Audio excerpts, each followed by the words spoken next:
नमस्कार, स्वागत है आप सभी का हिंदी की क्लास में। तो दोस्तों, फिनिक्स एकेडमी के प्लेटफॉर्म पर आप हिंदी पढ़ रहे हैं और हिंदी आपके लिए बहुत ही ज़्यादा परीक्षा की दृष्टि से इंपॉर्टेंट है, क्योंकि आने वाले जो एग्जाम लगे हुए हैं, आपका पेट का है, एसएससी जीडी है, यूपीएसआई है, और भी आने वाले एग्जाम, जैसे अगर बात करें जो एक पेपर निरस्त हुआ है आपका वीडियो का, वो भी आपका एग्जाम आगे लगा हुआ है।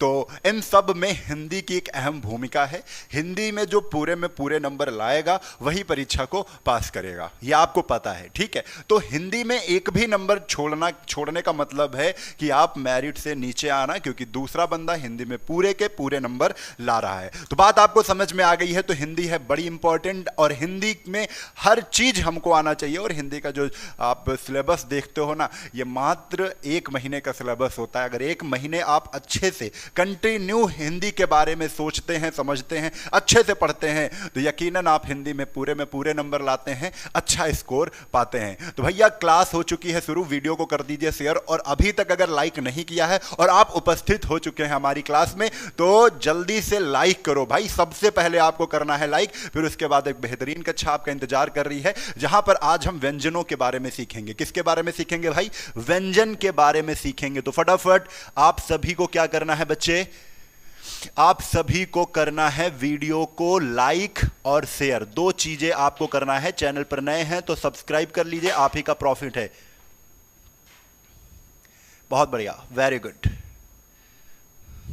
चलो, यहां पर हमसे जुड़ चुके हैं नेहा, रंजीत, विजय, सुजीत, सूरज, तूफान, आईसी यादव, बहुत बढ़िया, very good very good very good, Kamlesh Yadav, Kaif Ali, बहुत से बच्चे जुड़ चुके हैं। तो हाँ, जल्दी से लाइक का बटन पहले दबाते जाओ, लाइक का बटन दबाते जाओ। आज ना हिंदी की एक बेहतरीन क्लास होने वाली है, जहां पर आप पढ़ रहे थे वर्णमाला। वर्णमाला की ये तीसरी क्लास है, जहां पर सबसे पहली क्लास में हमने स्वरों को सीखा था कि स्वर कितने होते हैं। उसके बाद स्वरों के आधार, मतलब अलग अलग आधारों पर स्वरों की जो विवेचना हुई थी कि उत्पत्ति के आधार पर स्वर कितने प्रकार के होते हैं, कालमान के आधार पर स्वर कितने प्रकार के होते हैं, ये सारी चीजें हमने विधिवत एक एक करके सब कुछ बताया है। अगर आपने अभी तक वो वीडियो नहीं देखा है तो कृपया करके पहले वो वीडियो भी देखें, और इस पर आ चुके हैं तो ये तो देखना ही है, ठीक है। चलो, तो और हम लोग हेडिंग लगा लेंगे सुंदर सी हिंदी, ठीक है, हिंदी। चलो, तो मैंने बताया था चाहे हिंदी आप ऐसे लिखो और चाहे तो हिंदी आप बिंदी वाली लिखो, हिंदी दोनों ही हिंदी क्या है? सही है, ठीक है। तो बच्चे शुरू करते हैं वर्णमाला। वर्णमाला हम पढ़ रहे थे। वर्णमाला में सबसे पहले हमने क्या सीखा था? स्वर के बारे में सीखा था, ठीक है। स्वर क्या होते हैं? स्वर क्या होते हैं बच्चे? स्वर के बारे में हमने सीख लिया था पूरा का पूरा। हाँ भैया, वीडियो को शेयर करो, लाइक करो जल्दी से। Good morning good morning good morning, सभी को सुप्रभात सुप्रभात, बहुत बढ़िया, वेरी गुड। चलो आओ, एक बार जल्दी से बता दो क्या रेडी किया जाए। सब लोग अच्छे से जुड़ चुके हैं, कहीं पर एक ऐसी जगह पर बैठ चुके हैं जहां पर आपको कोई डिस्टर्ब ना करे, क्योंकि 1 घंटे तक आपको फोकस करना है अच्छे से। अच्छे से क्या करना है बच्चे? अच्छे से फोकस करना है, ठीक है। अच्छे से बिल्कुल फोकस करना है भाई।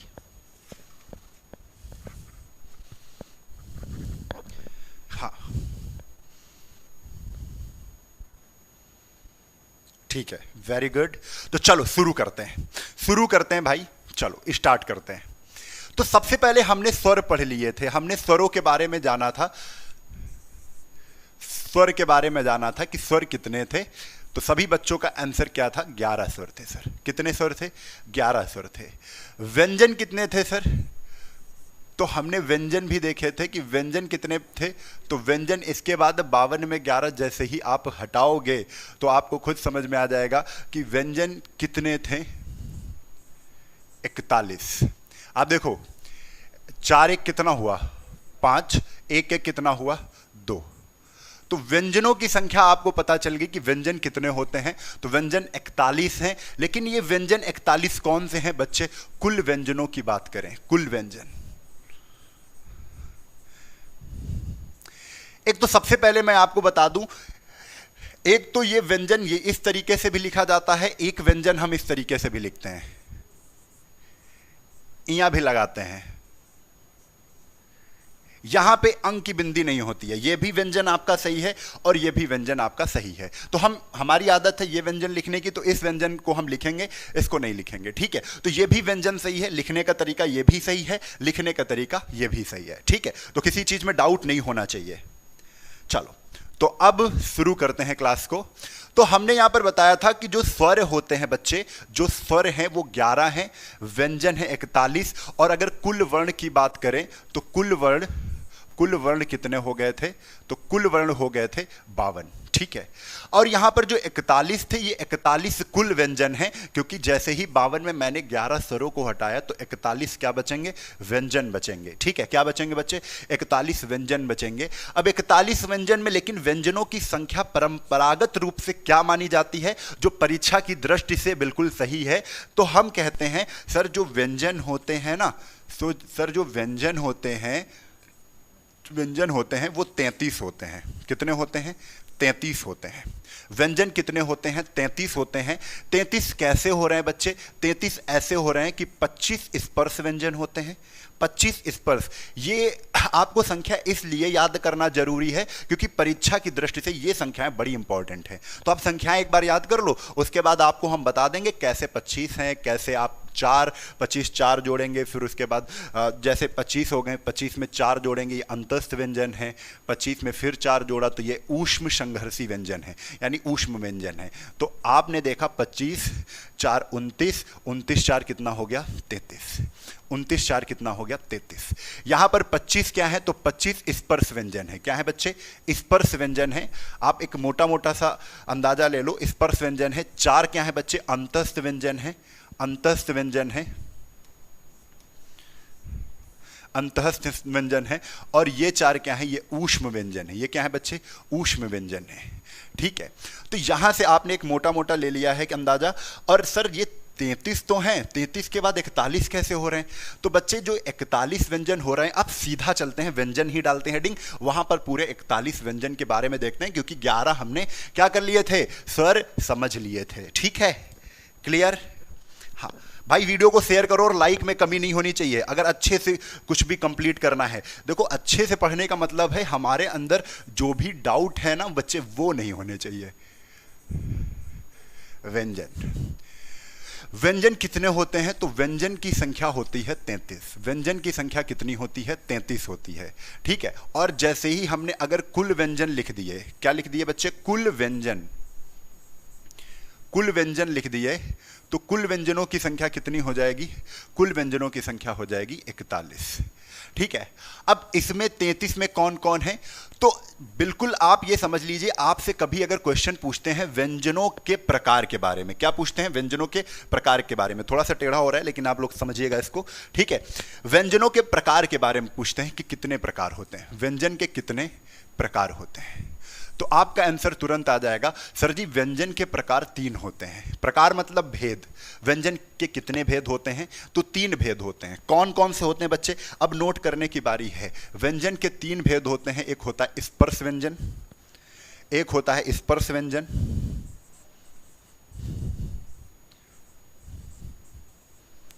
एक होता है स्पर्श व्यंजन, एक होता है अंतःस्थ व्यंजन,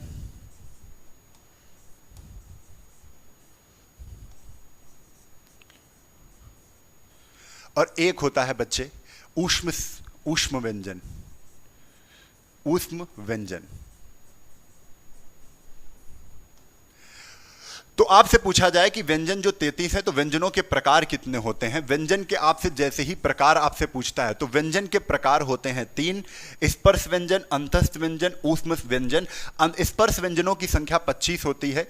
स्पर्श व्यंजनों की संख्या कितनी होती है? 25 होती है, ठीक है। तो स्पर्श व्यंजन में जो 25 होती है ना, अब इसके बाद अंतःस्थ व्यंजन की संख्या कितनी होती है बच्चे? 4 होती है। ऊष्म व्यंजन की संख्या कितनी होती है? 4 होती है। लेकिन यहां पर आपको समझना है, जो अंतःस्थ व्यंजन है ये कितने प्रकार के होते हैं? तो आपका आंसर होगा, सर जी जो अंतःस्थ व्यंजन होते हैं ये भी 3 प्रकार के होते हैं। कितने प्रकार के होते हैं? 3 प्रकार के होते हैं। बड़ी ध्यान से समझो।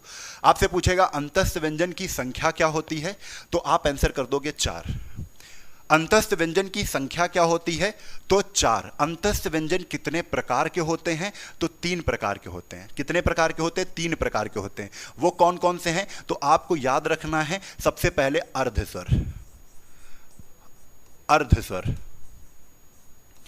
दूसरा क्या होता है बच्चे? लुंठित व्यंजन। लुंठित व्यंजन। तीसरा क्या होता है? पार्श्विक।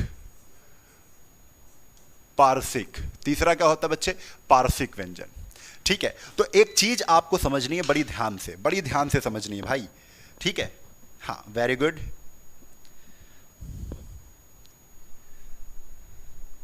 हाँ, वेरी गुड। चलो, तो व्यंजन 33 होते हैं, व्यंजन के प्रकार 3 होते हैं। व्यंजनों की संख्या 33, व्यंजनों के प्रकार 3। ठीक है, अब व्यंजनों के प्रकार अगर 3 हैं तो 3 कौन कौन से हैं? तो स्पर्श व्यंजन, अंतस्थ व्यंजन, ऊष्म व्यंजन। स्पर्श व्यंजनों की संख्या क्या होती है बच्चे? 25 होती है। लेकिन अंतस्थ व्यंजन की बात करें तो अंतस्थ व्यंजन की संख्या 4 होती है और ऊष्म व्यंजन की संख्या 4 होती है। अंतस्थ व्यंजन देखो 25, 4 4 8, 8 5 13, यानी 25 8 33 हो गया। लेकिन अंतस्थ व्यंजन के प्रकार कितने होते हैं? क्या भेद होते हैं? कितने भेद होते हैं? तो अंतस्थ व्यंजन के 3 भेद होते हैं। कितने भेद होते हैं बच्चे? 3 भेद होते हैं। एक अर्धस्वर, एक लुंठित, एक पार्श्विक। तो अर्धस्वर में कौन कौन से आ जाते हैं स्वर? तो ये चीजें आपको सीखनी है। अर्धस्वर में आ जाएगा या और वाह। या और वाह कैसे हैं? अर्धस्वर हैं, यानी ये आधे स्वर के हैं, मतलब स्वरों के रूप में भी इनका प्रयोग, इन व्यंजनों का प्रयोग स्वरों के रूप में भी होता है। ठीक है, इसलिए इन्हें अर्धस्वर, आधे स्वर कहते हैं। क्लियर? लुंठित। लुंठित भैया कौन सा है? तो लुंठित है रा। लुंठित क्या है? रा। तो इसको लुंठित भी कहते हैं बच्चे, एक और इसको बोलते हैं, इसको लुंठित के साथ प्रकंपित भी बोलते हैं। रा को हम क्या बोलते हैं? प्रकंपित भी बोलते हैं। आप इसको याद रखिएगा, मैं एक बार और दोहराऊंगा। ठीक है, प्रकंपित भी बोलते हैं, लुंठित बोलते हैं। मैं इसको थोड़ा सा छोटा कर लेता हूं। हाँ, लुंठित के साथ इनको क्या बोलते हैं बच्चे? इसी को लुंठित के साथ ही इसको प्रकंपित व्यंजन भी बोलते हैं। प्रकंपित मतलब रा व्यंजन को बोलने में, जिस व्यंजन लुंठित होते क्या है? जिन व्यंजन को बोलने पर जीभ आपकी लुढ़क कर तालु में स्पर्श करे, लुढ़क कर तालु में अगर स्पर्श कर रही है तो उसे हम लुंठित कहते हैं। प्रकंपित का मतलब क्या है? जिन व्यंजन को बोलने पर 1 से 2 बार, 2 से 3 बार आपकी जो जिह्वा है वो कंपन करे। ठीक है, अब रा जैसे बोलोगे तो आपकी जो जीभ है ना वो कंपन करेगी। आप बोल कर देख सकते हो, रा बोलोगे तो कई बार, 2-3 बार कंपन करेगी, तब रा निकलता है। इसीलिए हम रा को, रा लिखा हुआ है ये बच्चे, रा है, रा को हम प्रकंपित व्यंजन भी बोलते हैं, लुंठित व्यंजन भी बोलते हैं। लुढ़क कर जीभ क्या हो रही है? तालु को स्पर्श कर रही है, इसलिए रा को लुंठित व्यंजन भी कहते हैं। प्रकंपित, रा को बोलने पर आपकी जीभ 3-4 बार कंपन करती है, इसलिए रा को प्रकंपित व्यंजन भी बोलते हैं। तो लुंठित प्रकंपित एक ही है और रा है। ठीक है, क्लियर? पार्श्विक बच्चे, पार्श्विक क्या कहते हैं? पार्श्विक बोलते हैं ला व्यंजन को। कौन सा है बच्चे? पार्श्विक है ला। इस प्रकार हम कहेंगे जो अंतस्थ व्यंजन हैं वो होते हैं या, रा, ला और वाह। कौन से होते बच्चे? या, रा, ला, वा अंतस्थ व्यंजन होते हैं। देखो, या, वा अर्धस्वर हो गए। ठीक है, उसके बाद लुंठित, लुंठित केवल रा हो गया जिसे हम प्रकंपित कहते हैं। पार्श्विक, पार्श्विक यानी ला है। ठीक है, पार्श्विक यानी क्या है? ला है। तो बात इतनी समझ में आ गई है कि नहीं आई है? तो आप जल्दी से एक बार कॉमेंट करके बताइए कि बात इतनी आपको समझ में आ गई है। जल्दी से बताइए भाई, तुरंत बताइए आप सभी।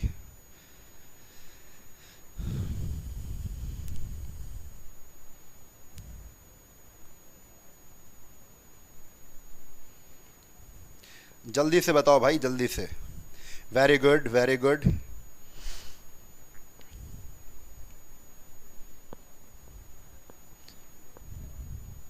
हाँ,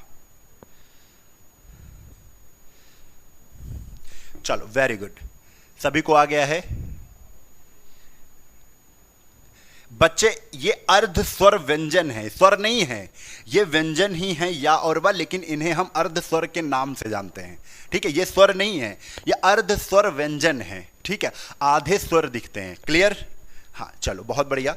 तो बच्चे आप ये समझ गए हैं। यहां पे इसको पार्श्विक को क्या करेंगे? ला। अब पार्श्विक की परिभाषा क्या है? मतलब जिन व्यंजन को बोलने पर आपकी जो जिह्वा है उसके पार्श्व से हवा निकले, जिह्वा के अगल बगल से। पार्श्व पृष्ठ क्या होते हैं? जैसे ये है आपका, ये माइक है, तो इसका पार्श्व ये है और इसका पार्श्व ये है। इसी के तरीके अगर जीभ होगी ना, तो पार्श्व क्षेत्र क्या होगा? किनारे वाला। आप जब भी ला बोलते हो, ला, तो जो ऊष्मा है यानी जो वायु है, जो हवा है, वो आपके पार्श्व से निकलती है, जीभ के पार्श्व, अगल बगल से हवा निकलती है, तो उसे हम पार्श्विक व्यंजन कहते हैं। यानी पार्श्विक व्यंजन कौन सा है? ला है। अब यहीं पर हम देख लेते हैं ऊष्म व्यंजन। तो ऊष्म व्यंजन की संख्या क्या होती है? 4 होती है। वो कौन सी है बच्चे? सा है, खा है, और सीटी वाली सा है, और यहीं पर क्या है? हा है। ठीक है, सा खा सा हा। तो शा खा सा मतलब ऊष्म व्यंजन उनको कहते हैं जिनके उच्चारण में जो हवा है ना, हवा है क्या करे? संघर्ष करे, हवा संघर्ष करे, उसको हम ऊष्म व्यंजन कहते हैं। हवा कहाँ संघर्ष करेगी? हवा जिह्वा से संघर्ष करती है। ऐसे कह सकते हैं कि ऊष्म व्यंजन उन व्यंजनों को कहते हैं जिनके उच्चारण में जो ऊष्मा है वो जीभ के साथ संघर्ष करे, लड़ाई करे। अब जैसे ही तुम सा बोलोगे, शा, तो एक जीभ के साथ प्रेशर लगेगा, हवा का प्रेशर लगेगा, तो ऊष्मा लग रही है ना, तो हवा को ऊष्मा कहते हैं। तो हम कहते हैं ऊष्म व्यंजन यानी हवा के साथ जिह्वा की संघर्ष होगा, जिह्वा यानी जीभ का संघर्ष होगा। हवा निकलने की प्रयास करेगी और जीभ उसको रोकेगी। आप ऐसा महसूस करेंगे जब आप सा या खा या सा सीटी वाली शा बोलो, शा, तो काफी प्रेशर बनना है, हवा भी निकलना चाह रही है और जीभ उसको रोकना भी चाह रही है, तो संघर्ष हो रहा है। तो साखा साहा क्या है? ऊष्म व्यंजन है, ऊष्म व्यंजन है। क्लियर? हाँ, वेरी गुड। तो ये चीज आपको समझ में आ गई। तो हमने कहा जो व्यंजन है, व्यंजन की संख्या 3 है, स्पर्श व्यंजन, अंतस्थ व्यंजन, ऊष्म व्यंजन। अंतस्थ व्यंजन की संख्या 4 है, लेकिन अंतस्थ व्यंजन के भेद प्रकार कितने हैं? 3 हैं। कौन से? अर्धस्वर, लुंठित और पारसिक। क्लियर? इतनी चीज अगर आपको क्लियर है, अब सर एक बार मैं ऐसी ओरल बता रहा हूं, उसके बाद एक एक चीज, स्पर्श व्यंजन पर चलेंगे, अंतस्थ व्यंजन पर चलेंगे, ऊष्म व्यंजन पर चलेंगे, सब कुछ करेंगे। लेकिन अभी आपको एक बार मैं पूरा व्यू दिखा दूं कि कैसे हो रहा है सब कुछ। तो ये 41 कैसे हो रहे हैं सर? 41 सर ऐसे हो रहे हैं कि इसमें स्पर्श व्यंजन जुड़े हुए हैं, स्पर्श व्यंजन भी जुड़े हैं, और इसी में बच्चे जो दूसरा है, इसमें अंतस्थ व्यंजन भी जुड़े हैं, अंतस्थ व्यंजन भी जुड़े हैं बच्चे, और इसमें जो तीसरा है ऊष्म व्यंजन भी जुड़े हैं, इसमें ऊष्म व्यंजन भी जुड़े हैं, और इसमें बच्चे चौथा क्या जुड़ा है? चौथा इसमें संयुक्त व्यंजन भी जुड़े हैं। संयुक्त व्यंजन आपने सुना होगा, संयुक्त व्यंजन। ठीक है, तो संयुक्त व्यंजन भी बच्चे इसमें जुड़े हुए हैं।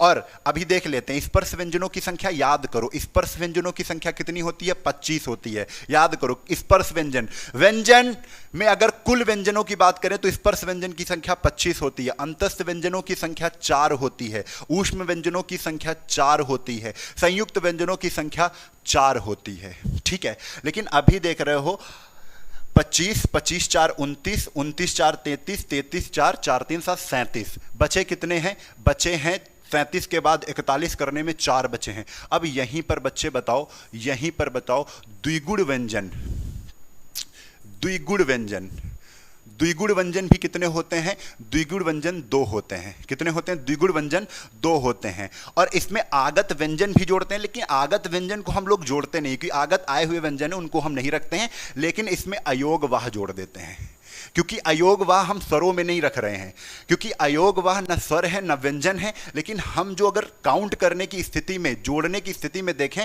तो अयोग वाह को हम व्यंजनों में रख सकते हैं। तो हम अयोग वाह, अयोग वाह कितने हैं? 2 हैं।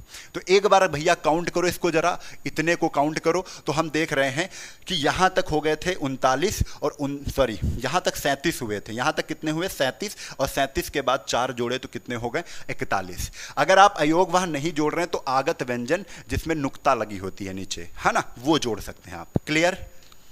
तो अब इस प्रकार से देख रहे हो कि कुल व्यंजनों की संख्या 41 है, और व्यंजनों की संख्या जो परीक्षा में पूछी जाती है तो आप 33 लगा देते हैं। वो कैसे लगा देते हैं? क्योंकि व्यंजन 3 प्रकार के होते हैं। कौन कौन से? स्पर्श, अंतस्थ, ऊष्म व्यंजन। ये संयुक्त व्यंजन, जो ये संयुक्त व्यंजन है, ये व्यंजन का पार्ट नहीं माना जाता है। ठीक है, व्यंजन के भेद में नहीं आता है कि संयुक्त व्यंजन 4 होते हैं वो भी जोड़ लें, नहीं। ठीक है, तो व्यंजन क्या है? व्यंजन, संयुक्त व्यंजन क्यों नहीं पार्ट है? क्योंकि ये दो व्यंजनों से मिलकर बनता है, दो व्यंजन से मिलकर बनता है, संयुक्त व्यंजन हो जाता है। यानी आप जो व्यंजन पहले पढ़ चुके हो, जो इसमें थे, जो 33 व्यंजन से ही संयुक्त व्यंजन निकलता है। इसलिए हमको 3 व्यंजन किसके अंतर्गत रखते हैं? व्यंजन के अंतर्गत रखते हैं। बात इतनी क्लियर है?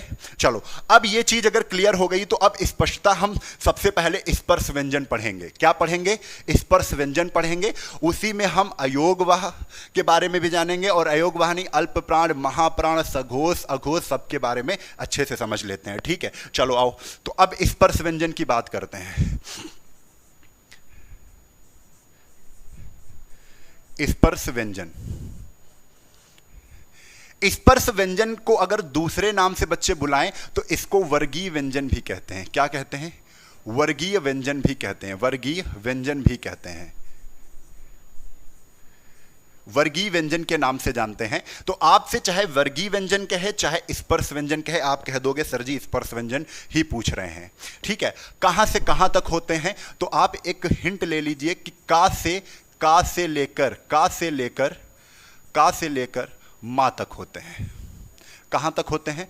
का से लेकर मां तक होते हैं। संख्या क्या होती है? तो सर जी इनकी संख्या 25 होती है, 25 होती है। स्पर्श व्यंजन को वर्गीय व्यंजन क्यों कहते हैं? क्योंकि स्पर्श व्यंजन, जो 25 स्पर्श व्यंजन हैं, वो वर्गों में बटे होते हैं। किस में बटे होते हैं बच्चे? वर्गों में बटे होते हैं। वो वर्ग कौन कौन से होते हैं? तो वर्ग होते हैं, आपसे ये भी पूछा जा सकता है कि जो स्पर्श व्यंजन हैं वो कितने वर्ग होते हैं? स्पर्श व्यंजन के वर्ग कितने होते हैं? तो 5 वर्ग होते हैं। अब हम समझ गए, 5 वर्गों में 25 व्यंजन होते हैं, 5 वर्गों में 25 व्यंजन होते हैं। तो वो 5 वर्ग कौन कौन से हैं? तो पहला है का वर्ग, फिर का के बाद क्या हो जाएगा बच्चे? का के बाद चा वर्ग,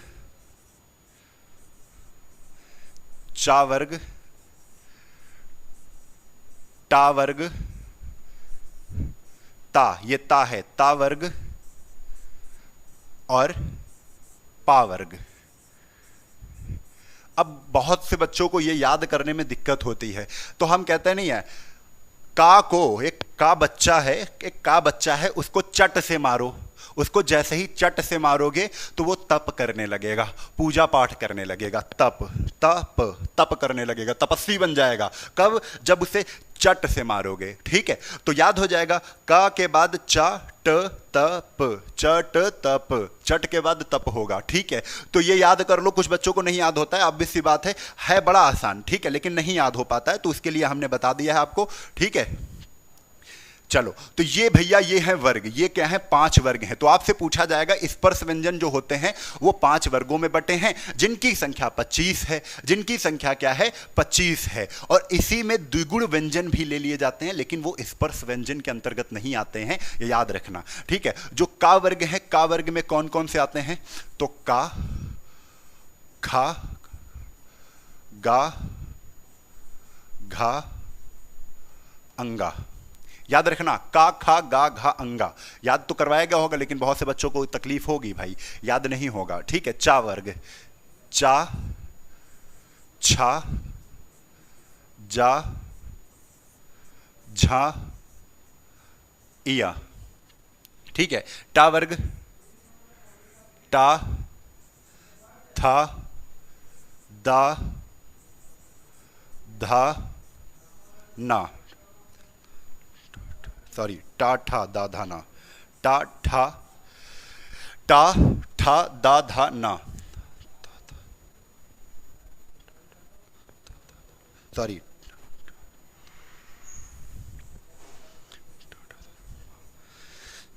ये ऊपर वाला नीचे वाला ता है।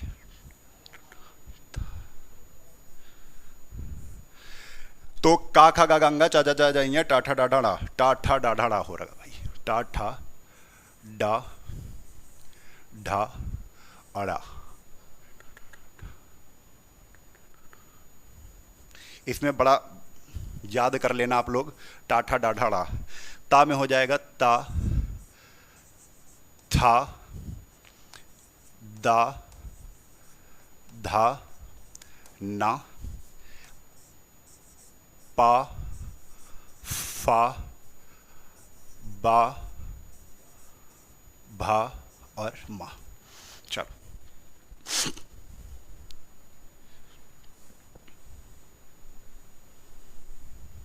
चलो ये हो गया आपके सामने। देखो का खा गा घा अंगा, चा वर्ग में चा छा जा झा इया, टा वर्ग में टा ठा डा ढाड़ा, और ता वर्ग में ता था दा धा ना, पाफ भा पा फा पा भा बा पा फा पा फा पा फा बा भा मा। ठीक है, तो ये हो गया है। ठीक है, तो इसके बाद अब हम यहीं पर जानेंगे कि देखो पहले तो हमने अगर काउंट करना है तो काउंट करने के साथ साथ आपको पता चल रहा है कितने हैं। तो यहां पर आपको पूरे के पूरे 25 क्या दिख रहे हैं, 25 संख्या दिख रही है इनकी। ठीक है, तो आपसे पूछा जाएगा का वर्ग में कौन से हैं, तो का वर्ग में का खा गा घा अंगा है, चा वर्ग में चा छा जा झा इया है, टा वर्ग में टा ठा डा ढाड़ा है, और फिर ता वर्ग में ता था दा धा ना है। ठीक है, पा वर्ग में पा फा बा भा मा है। ठीक है, हाँ चलो चलो, तो ये चीजें हो गई। अब इसके बाद यहीं पर बच्चे इसी में ये जो यहां पर डा और ढा है, इन्हीं से दो वर्ण और निकले हैं, दो व्यंजन और लिखने हैं। जब डा में हमने क्या किया, इस डा में हमने नीचे क्या कर दी, बिंदी लगा दी, तो ड़ा पढ़ा जा रहा है ड़ा। ठीक है, ढा के नीचे भी बिंदी लगा दी तो क्या पढ़ा जा रहा है, ढ़ा पढ़ा जा रहा है। ये जो दोनों वर्ण हैं ये संस्कृत में नहीं है। ये कहां है भैया, ये संस्कृत में नहीं है। संस्कृत में क्या है, नहीं है, याद रखना इनको, संस्कृत में नहीं है। ये हिंदी में विकसित वर्ण हैं, हिंदी में ही विकसित वर्ण इनको कहते हैं। तो याद ये भी रखना, हिंदी में विकसित वर्ण, विकसित वर्ण हिंदी में विकसित वर्ण कौन से हैं, तो याद रखना हिंदी में विकसित वर्ण ये दो हैं। इनको हम कहते क्या हैं, तो इनके दो नाम हैं। एक तो इसका नाम, इनको हम क्या कहते हैं, इनको हम द्विगुण व्यंजन के नाम से जानते हैं। कौन सा व्यंजन, अभी हमने बताया था द्विगुण व्यंजन, तो द्विगुण व्यंजन भी कहते हैं। इनका दूसरा नाम है उच्छिप्त व्यंजन भी कहते हैं। आपसे कुछ भी पूछ लिया जाए कि उच्छिप्त व्यंजनों की संख्या क्या है, तो हम कह देंगे उच्छिप्त व्यंजन की संख्या सर 2 है। अगर द्विगुण व्यंजन पूछते हैं तो द्विगुण व्यंजन की भी संख्या क्या है, 2 है। इस प्रकार यहां पर आप 25 2 कितने हो जाएंगे, 27 व्यंजन आप यहां पर कंप्लीट कर चुके हो। पूरे 41 व्यंजनों के बारे में हमें जानना है, लेकिन व्यंजन 33 होते हैं, इतनी बात आपको पता है। ठीक है, तो यहीं पर एक चीज और देखेंगे, यहीं पर ये चीजें हो गई ना। अब इतने तो हम इस 25 स्पर्श व्यंजनों के बारे में जान चुके हैं। अब इसके आगे हम अल्प प्राण महाप्राण के बारे में जानते हो। फिर एक एक व्यंजन को हम ये भी देखेंगे कौन से अल्प प्राण हैं, कौन से महाप्राण हैं, वो भी हम एक बार कंप्लीट कर लेते हैं। देखो यहीं पर सबसे पहले हम बात कर रहे हैं घोष की। घोष को ही हम क्या कहते हैं, घोष को ही हम सघोष कहते हैं। सघोष कहते हैं, क्या कहते हैं, सघोष कहते हैं। एक होता है बच्चे अघोष, एक क्या होता है, अघोष होता है। और अघोष, अब घोष और सघोष क्या होता है, घोष का मतलब होता है नाद या गूंज, नाद या गूंज कहते हैं घोष को। यानी जिन वर्णों के उच्चारण में स्वर तंत्रियों में कंपन होने लगे, जैसे कोई भी वर्ण है आपने उच्चारित किया, जैसे स्वर भी वर्ण माने जाते हैं, तो सारे स्वर कैसे होते हैं, सारे स्वर घोष या सघोष होते हैं। तो जितने भी स्वर हैं उनका आप अगर उच्चारण करेंगे तो स्वर तंत्रियों में कंपन होगा। आप यहां पर रख के उसको सुन सकते हैं। जैसे अगर आप का को बोल रहे हैं तो का बोल रहे हैं, तो यहां पर अगर गूंज हो रही है तो का क्या है, सघोष है, नहीं तो अघोष है। ठीक है, तो ये चीजें आपको समझनी है। फिर इसके बाद हम देखते हैं घोष और सघोष में कैसे लेंगे। यानी इसमें अगर परिभाषा लिखनी है तो हम लिख देंगे जिन वर्णों, लिख लो परिभाषा, जिन वर्णों के उच्चारण में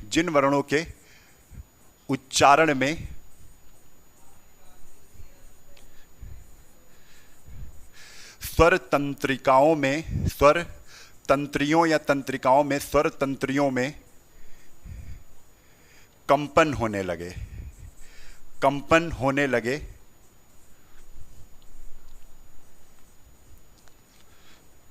उन वर्णों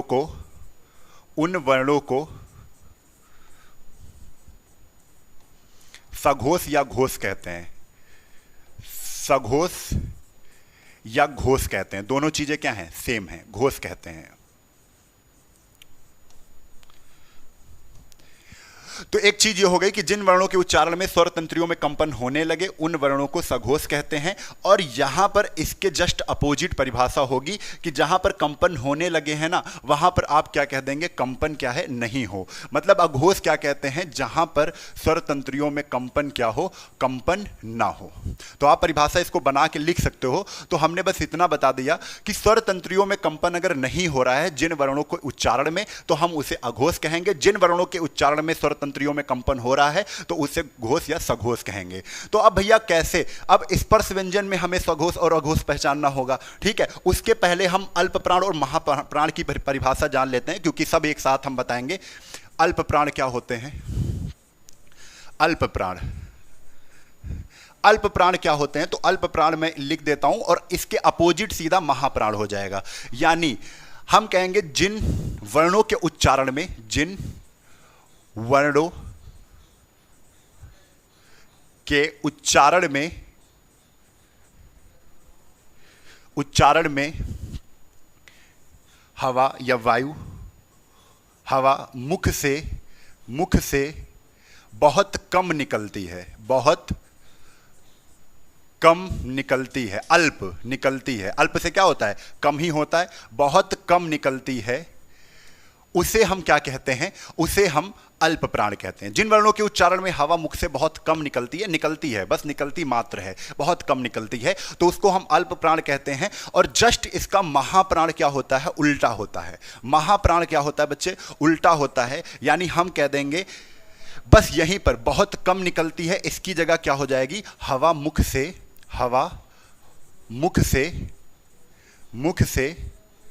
अधिक मात्रा में निकलती है, अधिक मात्रा में निकलती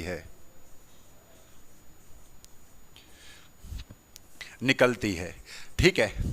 तो बच्चे दोनों चीजें आपको समझ में आ रही हैं। अब ऐसे कौन से व्यंजन हैं, कौन से ऐसे वर्ण हैं, बस उनको समझना है। तो प्रैक्टिकल के तौर पर हम समझेंगे, प्रैक्टिकल करेंगे इसका, ठीक है। ऐसे नहीं कि आप प्रैक्टिकल ना करें और बात को आप समझ जाएं, तो प्रैक्टिकल करके आपको देखना है। तो चलो आते हैं हम सबसे पहले स्पर्श व्यंजन पर। तो स्पर्श व्यंजन है, ठीक है। तो स्पर्श व्यंजन हम वहां पर परिभाषा में भी इंडिकेट करेंगे, लेकिन यहां समझेंगे। तो चलो अभी सबसे पहले मुझे घोष और सघोष पहचानना है। क्या पहचानना है, घोष, सघोष और अघोष।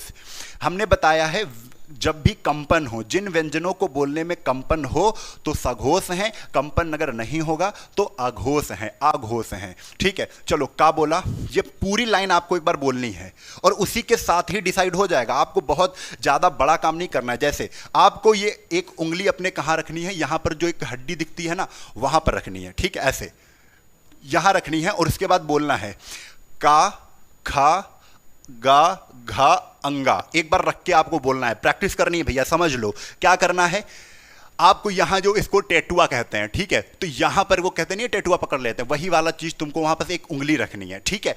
और वहां पर उंगली रखने के बाद आपको क्या करना है, का, खा, गा, घा, अंगा, ये चीज बोलनी है हड्डी पे रख के। तो जैसे ही आपने का, खा तो बोला तो कंपन इतना महसूस नहीं हुआ, इतना कंपन नहीं महसूस हुआ। जैसे ही गा से स्टार्ट किया, गा, घा, अंगा, यहां से कंपन क्या हो गया, बहुत ज्यादा महसूस होने लगा। कहां से, यहां से। इन तीन व्यंजनों में कंपन क्या हो गया बच्चे, ज्यादा स्टार्ट हो गया। फिर से रख के देखो, एक बार फिर से रखो। यहां पर हमने फिर से कहा का, यही वाली लाइन आपको पढ़नी है, का, खा, गा, घा, अंगा, यहां से कंपन ज्यादा स्टार्ट हो रहा है। यानी का और खा में सर जी कंपन नहीं हुआ है, लेकिन कंपन यहां से स्टार्ट हो गया है। तो भैया पहले के हम ऐसे कह सकते हैं, का वर्ग के जो 5 वर्ग होते हैं ना, 5 पंक्तियां होती हैं, का वर्ग में पहली और दूसरी पंक्ति जो है, पहली और दूसरी पंक्ति में जो है वो क्या है, वो सघोष व्यंजन होते हैं। कैसे होते हैं, सघोष, क्योंकि इनमें कंपन नहीं हो रहा है। तो ये क्या है बच्चे, सघोष हैं, सघोष हैं, ठीक है। और ये क्या है, तो हम इनको कह देंगे ये सॉरी गलत हो गया, इसमें तो कंपन हो ही नहीं रहा है ना, इसमें कंपन नहीं हो रहा है। ये क्या है, तो ये अघोष हैं, अघोष। गलत नहीं करना बच्चे, आपको तो प्रैक्टिकल करके हमने बता दिया है। अब ये गा, घा, अंगा क्या है, गा, घा, अंगा क्या है, सघोष हैं, सघोष, ठीक है। तो अब देखो फिर से, और यही चीजें सारी उसमें चलेंगी। चा छा बोला तो कंपन नहीं हुआ, रख के यहां देख सकते हो, जैसे ही आपने जा झा इया बोला तो यहां कंपन होने लगा, यहां कंपन होगा, यहां गूंज यानी वाइब्रेशन होगा, वाइब्रेशन, ठीक है। टा ठा बोला, इतना वाइब्रेशन नहीं हुआ गले में, लेकिन जैसे ही डा ढा डा बोला वाइब्रेट होने लगा गला। तो हम कहेंगे ये जो पहली में रखे हुए हैं, पहली और दूसरी पंक्ति में जो व्यंजन हैं, पहली और दूसरी पंक्ति में जो व्यंजन हैं, वो सारे के सारे बच्चे क्या हैं, सारे के सारे क्या हैं बच्चे, अघोष हैं, अघोष हैं। ठीक है, अब बचे कौन से, अब बचे यहां पर ये, और ये सारे क्या हैं, तीनों, ये सारे क्या हैं, जो तीनों हैं, ये सारे के सारे बच्चे, ये सारे के सारे सघोष हैं, कंपन हो रहा है, इनको बोलने में आपका गला वाइब्रेट हो रहा है। ठीक है, तो बच्चे एक चीज तो जान गए सघोष, अघोष और सघोष के बारे में। तो स्पर्श व्यंजन की अगर यहां पर बात करें, स्पर्श व्यंजन की अगर यहां पर बात करें तो हम कह देंगे स्पर्श व्यंजन में जो, स्पर्श व्यंजन में लिख दो भैया, स्पर्श व्यंजन में, स्पर्श व्यंजन में सभी वर्गों में, सभी वर्गों की पहली व दूसरी पंक्ति के सभी व्यंजन, सभी व्यंजन क्या है, अघोष हैं, अघोष हैं, अघोष हैं। और यहीं पर हम कहेंगे तीसरी, चौथी व पांचवी, तीसरी, चौथी व पांचवी पंक्ति के व्यंजन, पांचवी पंक्ति के व्यंजन क्या है बच्चे, व्यंजन सघोष हैं। तो सघोष हैं, आपने ये चीज देख ली, ठीक है, ये चीज देख ली, तो ये चीज भी आपको याद करनी है। और इसमें आ जाओ तो इसमें अघोष हमने यहीं पर बता दिया, तीसरी, चौथी व पांचवी पंक्ति के क्या हैं, आप यहां लिख दो 3, 4, 5वीं पंक्ति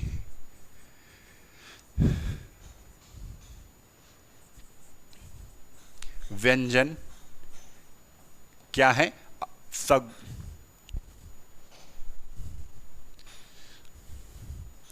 लो इधर अघोष हमें लिखना था, सॉरी सघोष लिखना था, अघोष में लिख दिया, कोई दिक्कत नहीं, आप समझ लीजिएगा, सघोष है।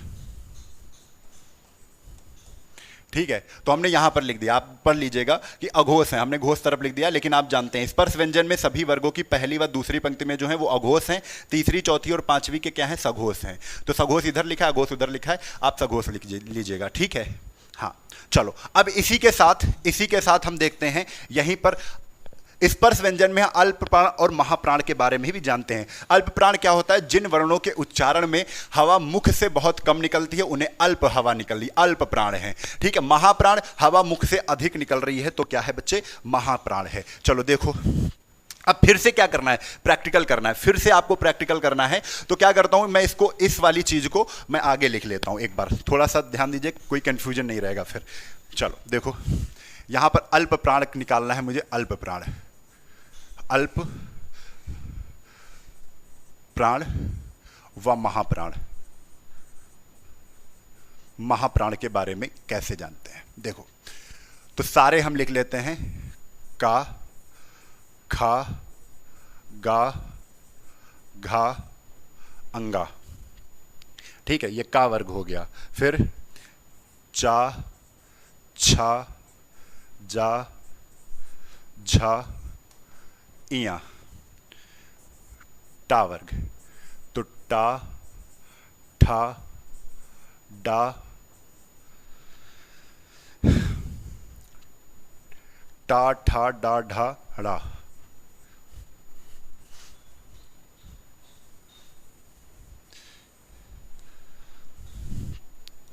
ठीक है, इसके बाद आ जाएगा एक और दूसरे पर,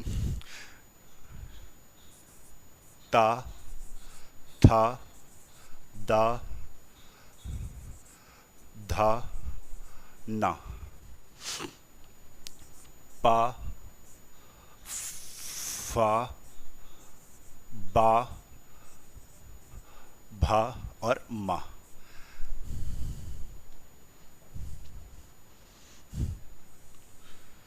चलो अल्प प्राण और महाप्राण जानते हैं।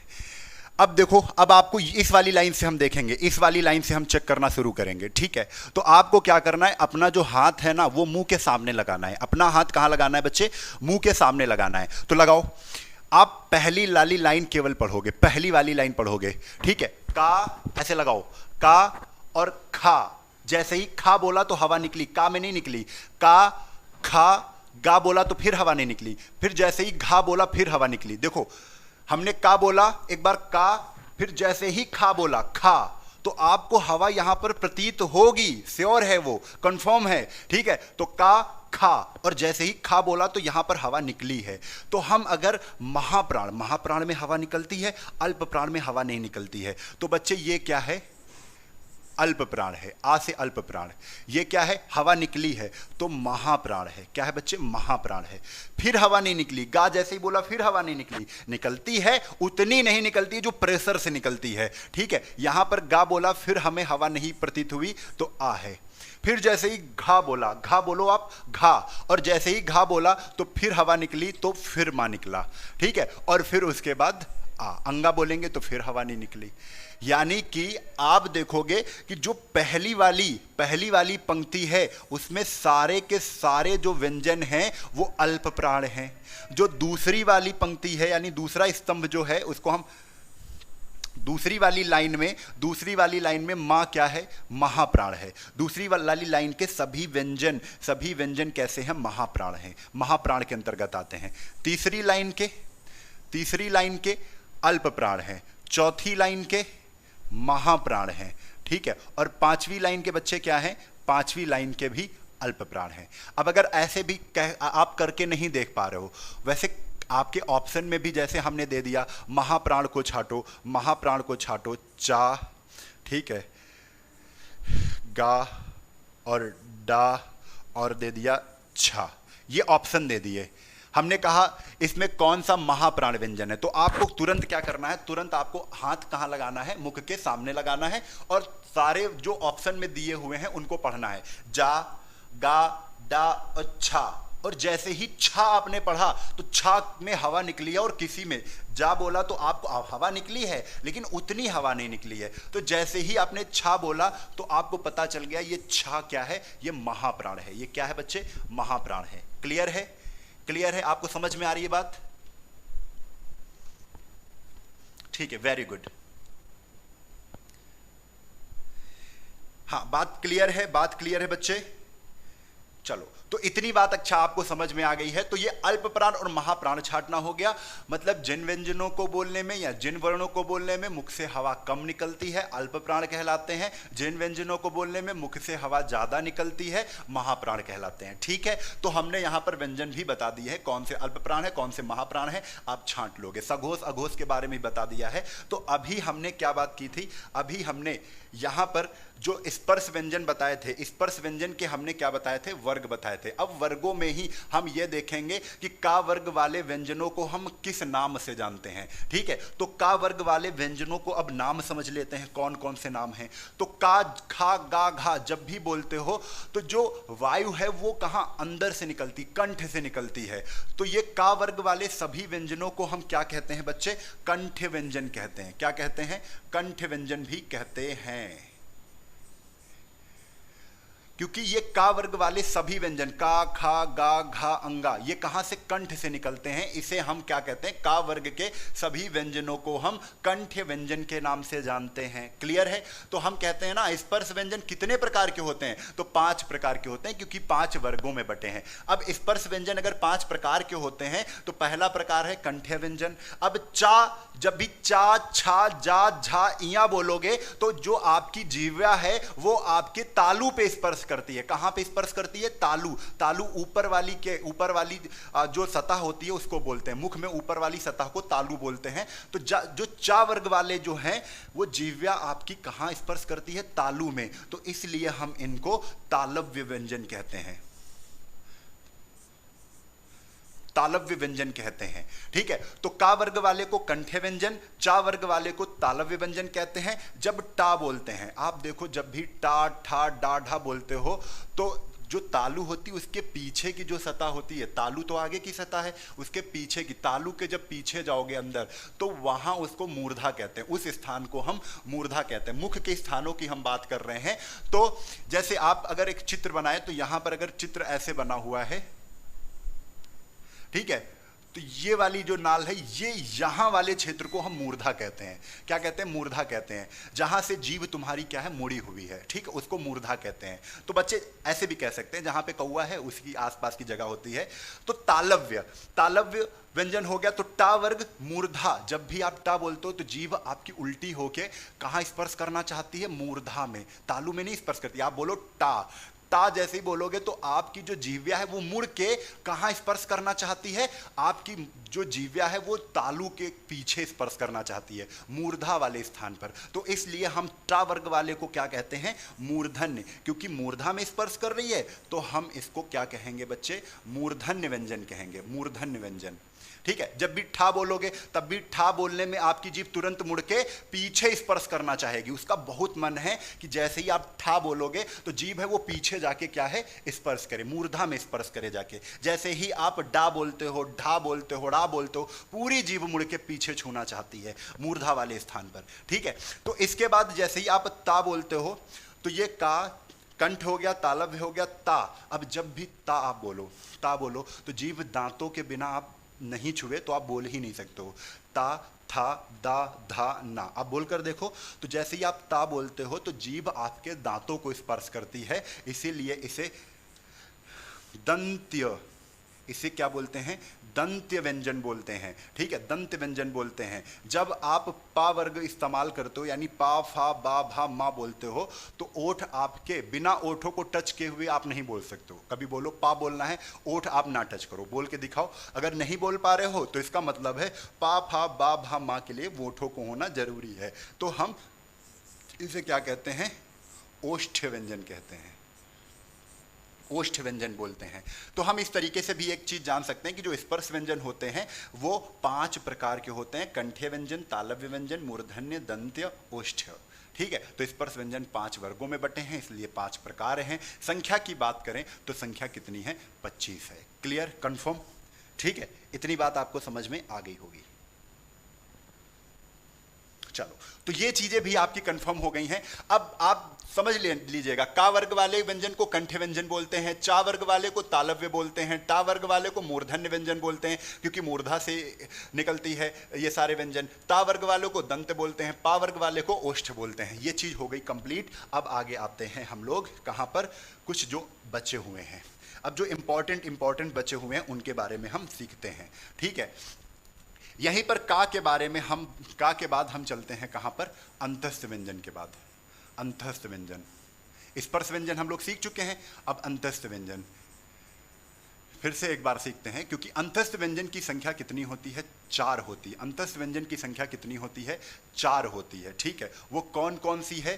तो अगर संख्याओं की बात करेंगे, या, रा, ला और वा। ठीक है, अगर भेद की बात करेंगे तो अंतस्थ व्यंजन के भेद होते हैं 3 प्रकार। कितने होते हैं? 3 प्रकार के होते हैं। वो कौन कौन से होते हैं? तो इनको हम अर्ध स्वर भी कहते हैं, अर्ध स्वर हैं,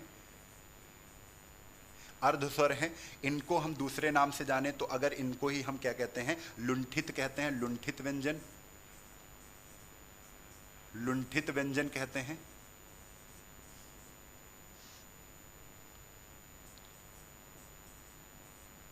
और इन्हीं को हम पार्श्विक व्यंजन भी कहते हैं। और ये हालांकि मैं बता चुका हूं लेकिन मैं लिख देता हूं, आप नोट कर लीजिएगा इसे। पार्श्विक व्यंजन कहते हैं।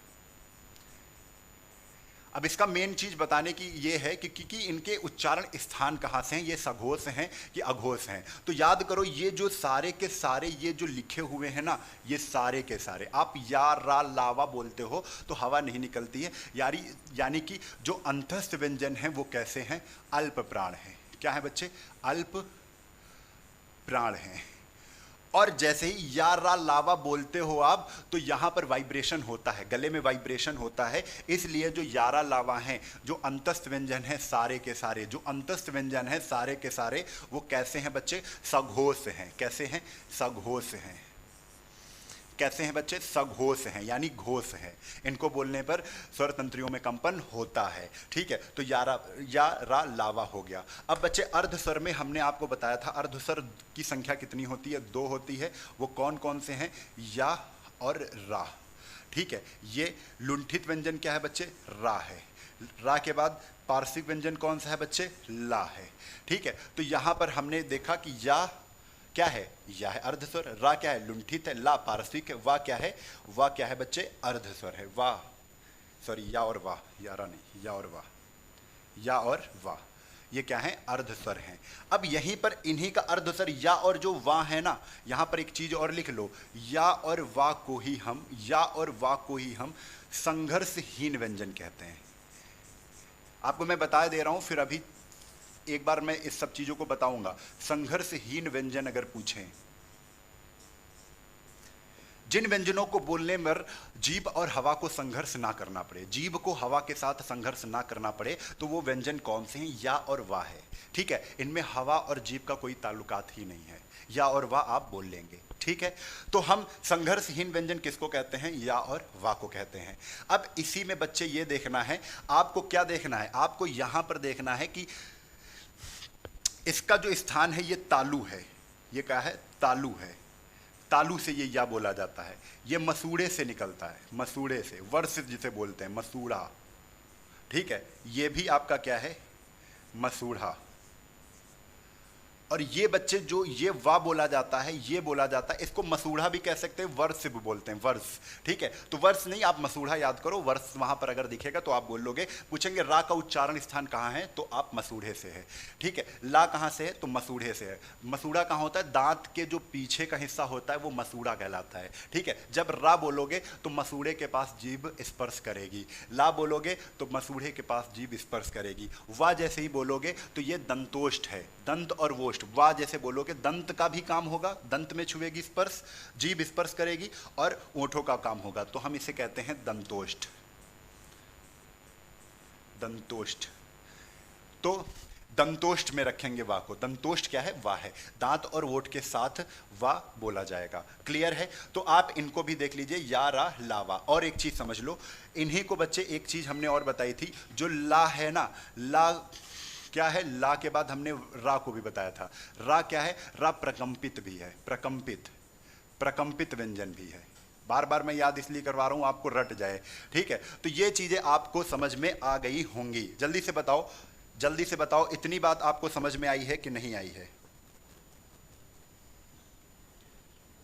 हाँ, जल्दी से बताओ। बहुत बढ़िया, वेरी गुड।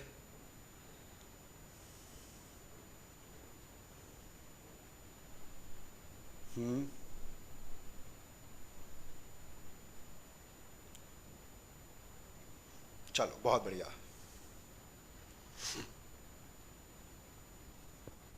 Very good. तो चलो, इतनी बात आपको समझ में आ गई है। अब यहीं पर हम बात करेंगे, ये हो गए अंतस्थ या अंतस्थ व्यंजन हो गए। अब ऊष्म की बात करते हैं, ऊष्म व्यंजन। ऊष्म व्यंजन, ऊष्म व्यंजन, ऊष्म व्यंजन की बात करते हैं। तो ऊष्म व्यंजन को हम ऊष्म संघर्षी व्यंजन भी कहते हैं। ऊष्म संघर्षी व्यंजन भी कहते हैं। ऊष्म व्यंजन को हम ऊष्म संघर्षी व्यंजन के नाम से भी जानते हैं। इनकी संख्या क्या है बच्चे? इनकी संख्या है 4। इनकी संख्या क्या है? 4 है। वो कौन कौन सी है? तो हम कहेंगे सरौता वाली सा, खटकोड़ वाली सा, सीटी वाली सा और हा। हा, ठीक है। ऊष्म व्यंजन में जो ऊपर के ये तीनों हैं, ये जो ऊपर के तीनों हैं, ये बच्चे कैसे हैं? तो हम कह देंगे ये हैं अघोष। क्या हैं? अघोष हैं। ये कैसे हैं? सारे व्यंजन अघोष हैं। ठीक है, याद करो ये कैसे व्यंजन है? अघोष हैं। यानी सा खा सा जब भी बोलेंगे तो यहां पर वाइब्रेट नहीं होगा। लेकिन इसमें बच्चे जो हा है ना, ये हा है, ये क्या ऐसा है? केवल हा की बात कर रहे हैं। आप हंसना कहते हो, हा स, हंस, हंस, तो हा जो है वो सा है, सघोष है। तो आप ऐसे याद कर सकते हो, ये हा क्या है? केवल हा सघोष है। हा कैसा है बच्चे? सघोष है। तो बात इतनी समझ में आ गई है। सा खा सा। अब अल्प प्राण है कि महाप्राण है? तो आप जो भी सा खा सा हा बोलते हो, तो सब में जब भी आप प्रैक्टिकल तौर पर देखो तो शाखा सा जब व्यंजन का उच्चारण करते हो आप, तो आप मुख के आगे हाथ लगा लो तो क्या आ जाएगा भैया, हवा निकलेगी, अधिक मात्रा में निकलेगी। तो ये सारे के सारे कैसे हैं? सारे के सारे महाप्राण हैं। क्या है बच्चे? महाप्राण हैं। तो आपको बच्चे क्या किया जाएगा, आपसे पूछा जाएगा, कभी शाखा दे दिया जाएगा, पूछा जाएगा ये महाप्राण है कि अल्प प्राण है, तो आप तुरंत बता दोगे कि जो ऊष्म व्यंजन होते हैं वो सारे के सारे महाप्राण होते हैं। ऊष्म व्यंजन सारे के सारे, भैया ऊष्म से ही समझ जाएंगे, ऊष्म यानी वायु है, वायु है, वायु के साथ संघर्ष हो रहा है, यानी वायु जहां अधिकता होती है उसे ही तो हम महाप्राण कहते हैं। तो ऊष्म संघर्षी व्यंजन सारे के सारे महाप्राण हैं। लेकिन अघोष और सघोष की बात होगी जब ऊष्म व्यंजन में, तो सा खा सा, ऊपर के 3 व्यंजन क्या है? अघोष हैं। बचा हुआ हा वो कैसा है? सघोष है। बचा हुआ हा वो कैसा है? हाँ, वेरी गुड, वो कैसा है बच्चे? हाँ, सघोष है। तो इतनी बात आपको समझ में आ गई होगी। कंफर्म है इतनी बात? चलो चलो इनके स्थान जान लेते हैं। तो इनके स्थान की अगर हम बात करें तो ये जो सा है ये आपका कहां से निकला है? तालु, तालु, ठीक है। ये कहां से है? ये खटकोड़ वाली सा मूर्धन्य से, इसको मूर्धन व्यंजन कहते हैं, मूर्धा से निकला है।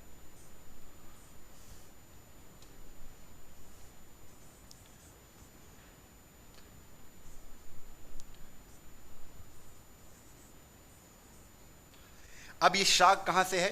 तो सा है दंत से, तो दंत इसके कहते हैं दंत, तो दंत है, ये दंत व्यंजन है, दंत, ठीक है। हा कहां से? हा कंठ से है। हा का उच्चारण स्थान कहां से? कंठ से है, इसलिए इसे हम क्या कहते हैं? कंठ्य व्यंजन कहते हैं, ठीक है, कंठ्य व्यंजन कहते हैं। तो बच्चे इतनी बात आपको और समझ में आ गई है। तो सा तालव्य व्यंजन है, तालु से इसका संपर्क है। खा का कहाँ से स्थान है? मूर्धन्य उच्चारण स्थान है, तो इसे मूर्धन व्यंजन कहते हैं। सा को हम दंत व्यंजन कहते हैं, हा को हम कंठ व्यंजन कहते हैं, ठीक है। तो ये भी आपको देखना है। तो सा खा साहा, ठीक है, कंफर्म हो गया ये? चलो आगे आ जाओ, आगे आ जाओ, लाइक का बटन दबा दो भैया जल्दी से।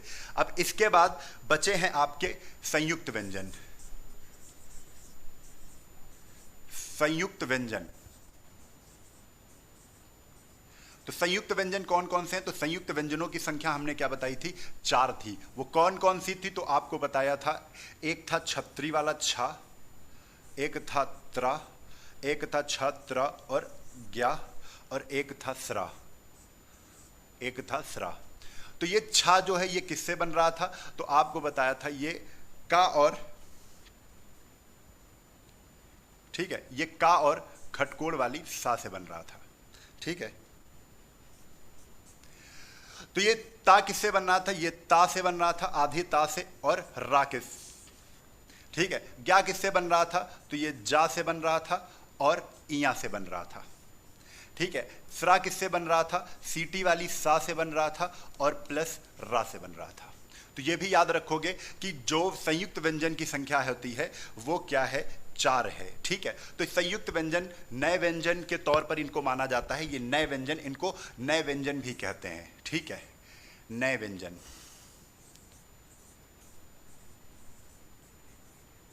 ये नए व्यंजन हैं जो व्यंजनों के संधि से बनते हैं, व्यंजनों के संधि से बनते हैं। जैसे का व्यंजन और सा, खटकोड़ वाली सा से छा बन गया, तो व्यंजनों की संधि से कौन से व्यंजन बनते हैं? संयुक्त व्यंजन। मतलब 2 व्यंजन को संयुक्त कर देने से जो व्यंजनों का निर्माण होता है उन्हें हम संयुक्त व्यंजन कहते हैं। बात कंफर्म है इतनी? हाँ, वेरी गुड। चलो, तो इतनी बात और हो गई। तो संयुक्त व्यंजन भी हो गए हैं यहां पर। तो संयुक्त व्यंजन के बाद आ जाओ, अभी हम क्या बात करने वाले हैं? अभी हम बात करने वाले हैं संघर्ष के बारे में। ये बड़ा इंपॉर्टेंट शब्द है, संघर्ष, ठीक है, ये बड़ा इंपॉर्टेंट शब्द है। तो संघर्ष से हम जानेंगे क्या, एक तो होते हैं स्पर्श संघर्षी, स्पर्श संघर्षी व्यंजन, एक होते हैं बच्चे, एक स्पर्श संघर्षी व्यंजन है, एक होते हैं ऊष्म संघर्षी व्यंजन, ऊष्म संघर्षी व्यंजन, ऊष्म संघर्षी व्यंजन, और एक होते हैं संघर्षहीन व्यंजन, संघर्षहीन व्यंजन। देखो, संघर्ष के बारे में आपसे कभी भी प्रश्न पूछते हैं तो आप बहुत ज्यादा कंफ्यूज हो जाते हो। कंफ्यूज क्या हो जाते हो?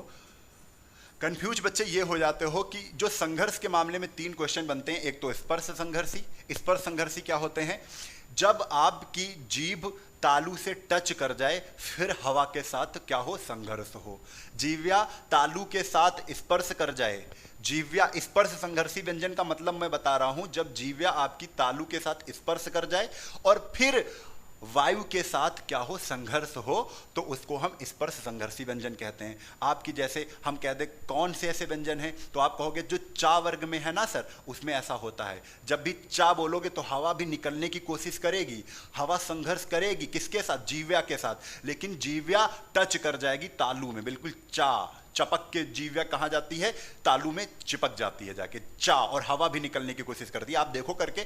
तो हम ये कहते हैं जो चा वर्ग में व्यंजन हैं, कौन कौन से हैं? स्पर्श संघर्षी व्यंजन में कौन कौन से आ जाएंगे? चा, ठीक है, छा, जा और झा, ठीक है। तो चा, छा, जा, झा ये कैसे हैं? स्पर्श संघर्षी व्यंजन हैं। चा, छा, जा, झा, ठीक है, इनका संघर्ष हो रहा है, बात कंफर्म है। और इसी में बच्चे अगर ऊष्म संघर्षी की बात करें तो अब क्या करेंगे? जो जीव्या है वो तालू में स्पर्श नहीं करती है। जीव्या जो है वो तालू में स्पर्श नहीं करती है। जैसे ही आप उच्चारण करोगे किसका? शा का, शा, जब भी सा बोलोगे सा, तो सा में जीभ तुम्हारी तालू में टच नहीं करेगी, हवा उसके बीच से संघर्ष करते हुए प्रेशर दे रही है, ठीक है, दबाव दे रही है जीभ को, ठीक है। तब हम कहते हैं वो कौन से? ऊष्म संघर्षी व्यंजन आपको बताया है, बस आपको यहां पर अलग अलग करके मैं दिखा रहा हूं। तो यहां पर क्या हो जाएगा बच्चे? सा, खा, सरौता वाली सा और हा, ठीक है, सा, खा, साहा, ये हो जाएंगे, ठीक है। तो ये क्या है? ये 4 जो हैं ऊष्म संघर्षी व्यंजन हैं। संघर्षहीन व्यंजन क्या है? वही जो बच्चे अर्ध स्वर हैं, जो क्या है? अर्ध स्वर हैं, अर्ध स्वर हैं। और अर्ध स्वर कौन से हैं? या और वाह। आप इसको भी याद रखोगे, बहुत बार पूछा जाता है, काफी ट्रेंड में रहते हैं संघर्ष वाले क्वेश्चन। संघर्षहीन व्यंजन कौन से हैं? या और वाह है। ऊष्म संघर्षी व्यंजन कौन से हैं? सा, खा, साहा है, ठीक है। स्पर्श संघर्षी व्यंजन क्या है? चा, छा, जा, झा है, ठीक है, चा, छा, जा, झा है। क्लियर है? बहुत बढ़िया, चलेगी बच्चे। अनुज कश्यप बिल्कुल चलेगी, जीएस की क्लास चलेगी।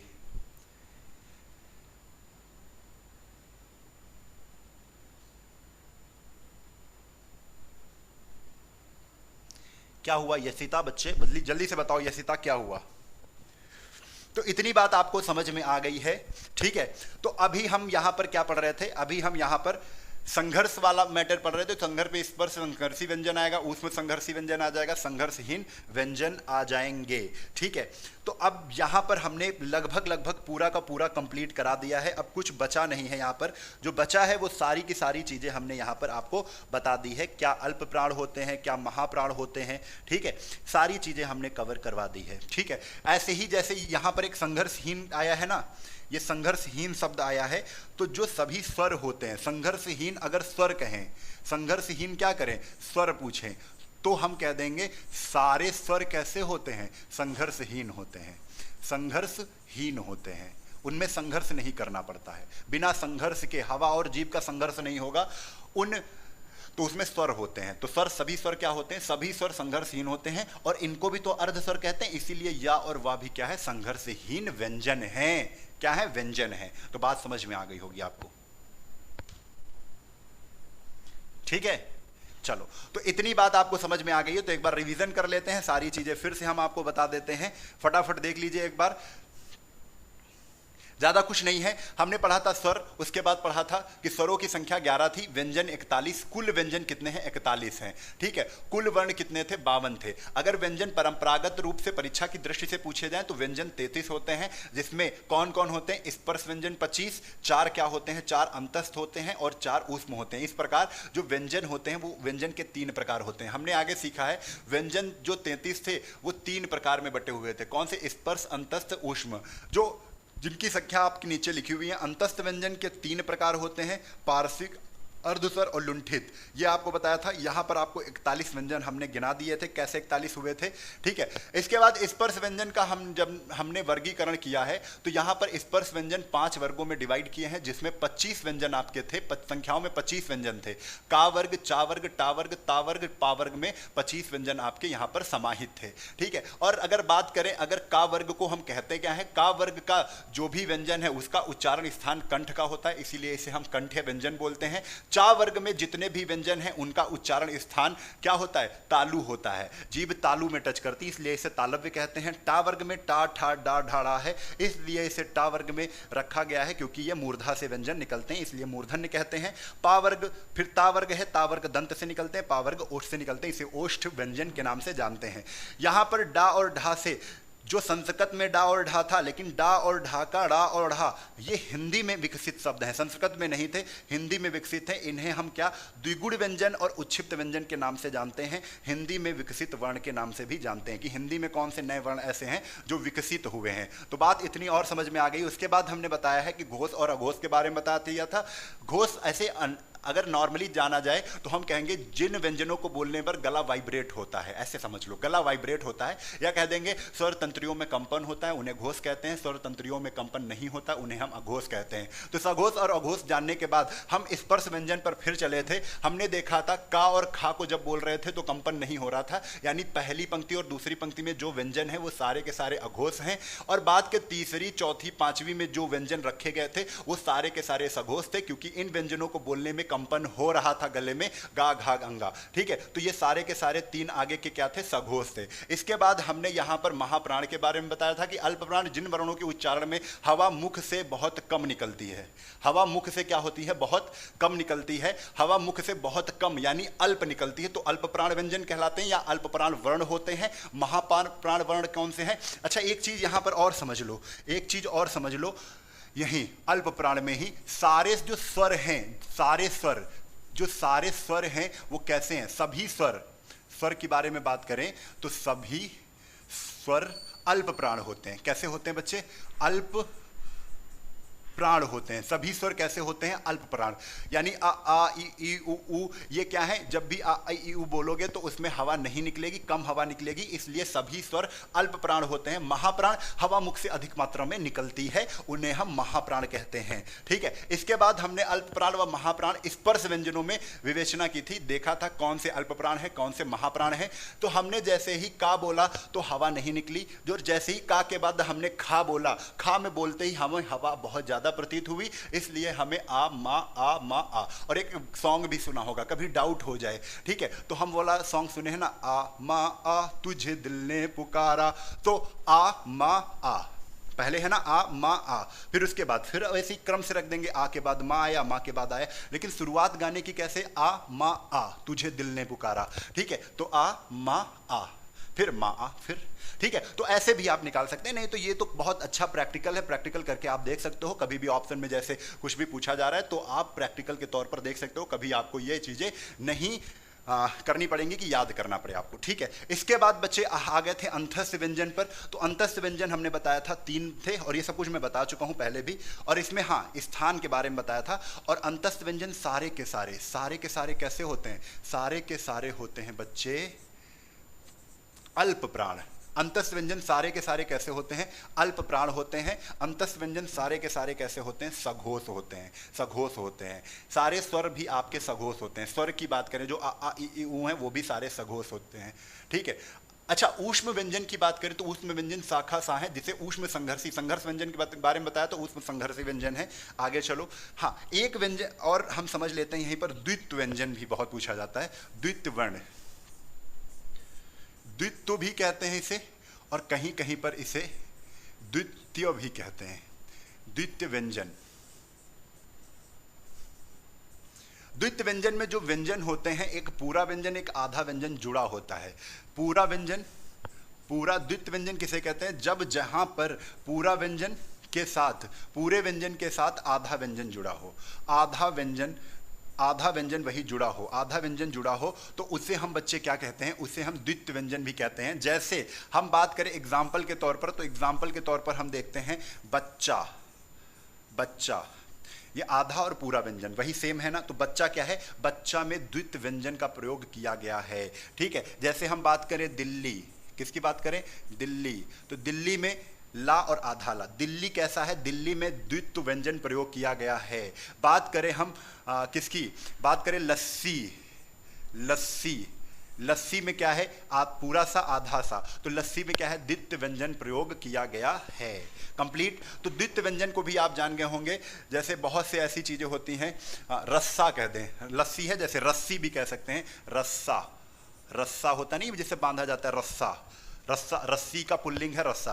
ठीक है, तो रस्सा हो, रस्सी हो, उसमें भी द्वित्व व्यंजन का प्रयोग किया गया है। आपसे पूछा जाता है, काफी पूछा जाता है, तो इसको भी आप याद रखिए। ठीक है, तो बच्चे इतनी चीजें हो गई हैं, तो एक बार जल्दी से बता दो कि हाँ, लाइक जिसने नहीं किया है वो लाइक का बटन दबा देगा।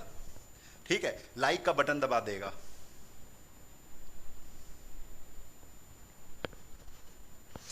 तो चलो, ये आज के लिए हो गया है। तो आपका एक लास्ट में क्वेश्चन पूछ रहा हूं यहीं से। ठीक है, अगर सभी ने अच्छे से पढ़ा है तो यहां पर आप बताएंगे संघर्षहीन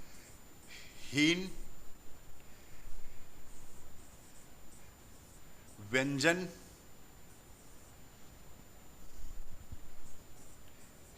कितने हैं और कौन से हैं, और कौन से हैं। उम्मीद करते हैं सारी बात आपको रट गई होंगी, क्योंकि काफी धीरे पढ़ाया है। तो संघर्षहीन व्यंजन, संघर्षहीन व्यंजन आपको बताने हैं कि संघर्षहीन व्यंजन कितने हैं और कौन से हैं, ये बताना है। ये आपका क्या है, ये आपका होमवर्क है। तो इसका आंसर आपको कहां पर देना है, आपको पता है कि इसका आंसर आपको कमेंट बॉक्स में देना है। कहां पर देना है बच्चे, कमेंट बॉक्स में देना है। कमेंट बॉक्स में इसका आंसर दीजिए, और इसी के साथ साथ जो दूसरा कमेंट करना है वो आपको बताना है कि क्लास कैसी लगी है, क्लास कैसी रही, क्लास कैसी रही। ठीक है, क्लास कैसी रही, और इसी के साथ ये भी बच्चे बताना है कि क्लास कैसी रही और आपको प्रॉफिट हो रहा है कि नहीं हो रहा है, आपको प्रॉफिट हो रहा है कि नहीं हो रहा है हिंदी के क्लास से, हिंदी की कक्षाओं से, जिसमें हमने 3 वीडियो में केवल वर्णमाला पढ़ ली है, बस वर्णमाला। आपका कोई भी प्रश्न नहीं छूटेगा, और जिसको जो भी डाउट हो, कल आपका क्या होगा, अभ्यास होगा। जिसको 3 क्लासें उसने पढ़ी हैं, तो कल अभ्यास में आप रहें क्या, तैयार रहें, अभ्यास में रहें तैयार। और कौन किसने कितने अटेम्प्ट किए हैं वो भी आपको बताना है, वो भी आपको क्या करना है, बताना है। ठीक है, तो अभ्यास में रहे तैयार कल। और क्लास कैसी रही है कमेंट करके जरूर बताइएगा। हाँ, कमेंट करके ही बताना है, कमेंट से ही बताना है। ठीक है, तो कमेंट करके बताना है। और रही बात यहां पर, सभी को लव यू, एक प्यारा सा हमारा दिल भी है ये, जिसमें तीर भी लगा हुआ है। ठीक है, चलो, इतनी सारी बातें हो गई हैं, तो आप ये चीज़ ना भूलिएगा। अगर आप हिंदी के क्लास कंटिन्यू चाहते हैं और अच्छे से हिंदी को कंप्लीट करना चाहते हैं, कुछ भी ना छूटे। ठीक है, तो क्लासेस धीरे धीरे तो चलेंगे, लेकिन सब कुछ हम जानेंगे, कुछ भी नहीं छोड़ा जाएगा, ये हमारा वादा है आपसे। तो कमेंट बॉक्स में आपकी जो जिम्मेदारियां हैं वो मैं बता रहा हूँ। जिम्मेदारियां क्या है, आपके यहाँ पर कमेंट नहीं करना है कि संघर्षहीन व्यंजन क्या है, आपकी जिम्मेदारियां हैं कि होमवर्क जो है कमेंट बॉक्स में देना है, और क्लास कैसी रही, प्रॉफिट हो रहा है, वो भी कमेंट बॉक्स में आपको बताना है। तो श्योर इतनी चीज़ें आप करेंगे और बताएंगे जरूर कि कैसे क्या आंसर है। ठीक है, तो आज के लिए बस इतने ही। कल फिर मिलते हैं इसी उत्साह और उमंग के साथ। तब तक के लिए जय हिंद, जय भारत, वंदे मातरम।